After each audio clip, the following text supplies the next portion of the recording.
Hey everybody, we are back for another installment of our Prep Preview High School Football Show. Joining me this week is Jim Benson. Hi Jim, how you doing? Good, Joe. How are you? Doing all right, doing good. We're talking football? I thought Football, we were talking Redbird basketball. No Redbird basketball. Okay, today. okay, that's later. I know it's a little off your game, but Okay, yeah, I know, okay. we'll get to that later. I'll try to mull through it. All right, sounds good. So, we're getting ready for the Week 3 set of games. A lot of teams 2-0, getting ready for a big 2-0 showdown right here to start in the Illini Prairie League conference now. Central Catholic, who you got to see last week, they're going to be facing St. Joe Ogden on the road.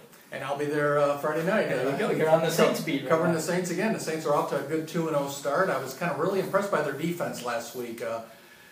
One thing that really surprised me about Central, they don't have a lot of bodies on the team this year, so they can't afford any injuries. But boy, I tell you what, their defense played very well against Prairie Central. Yeah, and that was a Prairie Central team that looked pretty good in week I'll tell you 1 what, too. Prairie Central was a lot better than they have looked in the last couple of years that I've seen them, and I think Kirk Brandenburg's doing a very nice job there.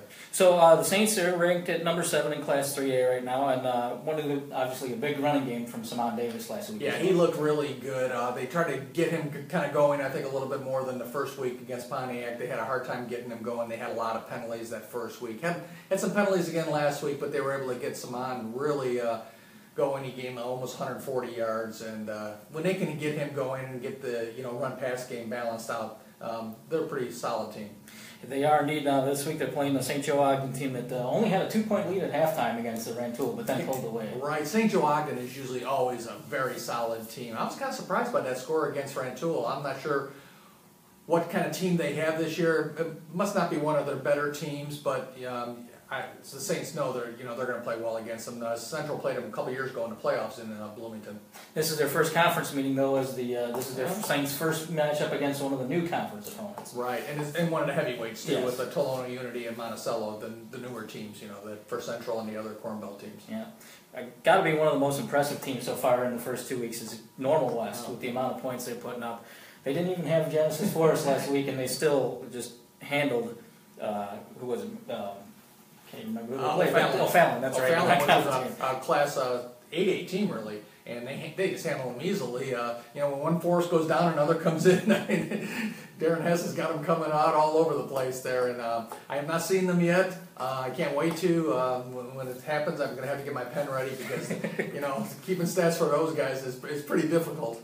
Yeah, you mentioned the other force. Amani Forrest came in. They also got a big ground attack aided with Adriel Fussell and Malik Tucker as well. They've got so many weapons right now. I mean, they really do. You can't really key on one guy on that team or somebody else is going to burn you. They're going to be fun to watch this year. I mean, they could make a long playoff run. The state has taken notice. They've moved up to number 3 now in Class 6A. This week they get to go over to Champaign against Centennial team that is 1-1 and kind of shaky off the start. Yeah, I would expect West to kind of roll again this week. Yeah, and the other team in town in Normal here, Normal Community, is always off to a good start. Last week really put it to Bloomington in the first half and just kind of went from there with Dalen Bodie and Varshawn Dixon. Yeah, they're another team. I know when them and West play, that's going to be maybe the showdown of the year for our area teams. Normal Community's just got such a great program. It just almost like feeds itself anymore. And I mean, they got to go, and Bodie seems like a really good fit at quarterback for them with this offense. Yeah, they've got a 2-0 opponent on their slate too, as they'll face Peoria Notre Dame, who's off to a pretty good start. And Notre Dame beat them last year, so probably from Normal Community's angle, it's probably good. I'm sure West Temple's has had their full attention this week in practice. That was really an upset last year. I remember when it happened. I think wasn't it turnovers kind of tripped up? They had a lot of turnovers deep in Notre Dame's territory. So I'm sure Normal Community is going to be out for big time revenge. We mentioned Normal's win last week over Bloomington. Bloomington actually got its offense kind of rolling, obviously late in when the clock was moving. Colton Sandage, who committed in basketball this week, right. The quarterback, did get some things going. So Bloomington was trying, I think, to get some positives going into this week's game against Champaign Central. Yeah, and Bloomington's gone to that spread offense, and the more repetitions you can get in a real game, I'm sure Coach Walters, that's why he kind of left his first string guys in. I mean, you need to get the repetitions in early in the season and all that. And, Colton's obviously a tremendously talented football player, and he's a tremendously talented basketball player. Just committed to Texas Arlington on Sunday, so Bloomington's another team that's going to be kind of fun to watch, and Champaign Central's 0-2. They've kind of struggled this year, so it's a good bounce back game for Bloomington this week. Got to give our hats off to University High and Coach John Johnson getting their first Central State 8 win. Problem is now they're going to face a Sacred Heart Griffin team that's going to be pretty upset after losing to Decatur MacArthur in a stunner. That might have been the upset in the state this last week. Absolutely. I mean, Sacred Heart Griffin, and that was a home game for them too.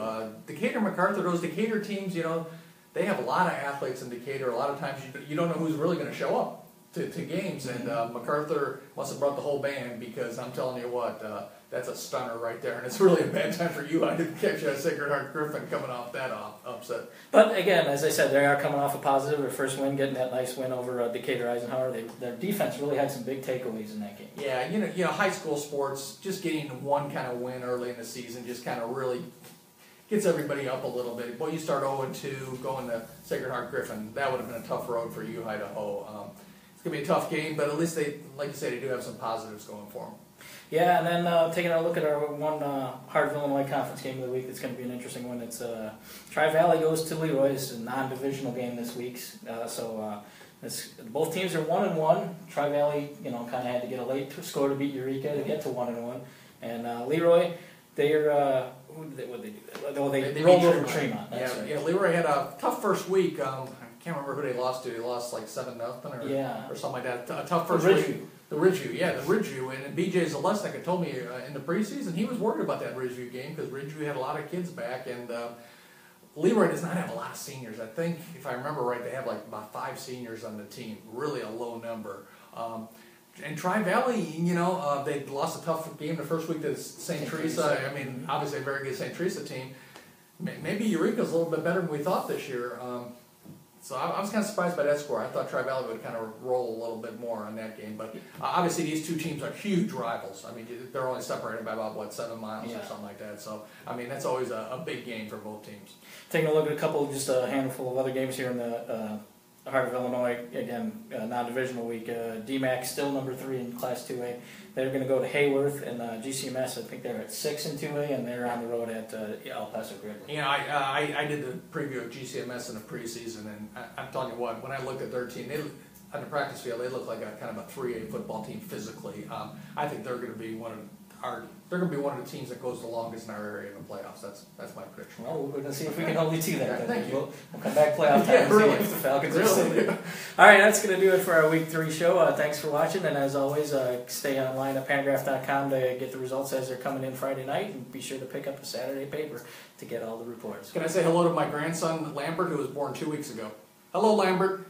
Thanks a lot, everybody.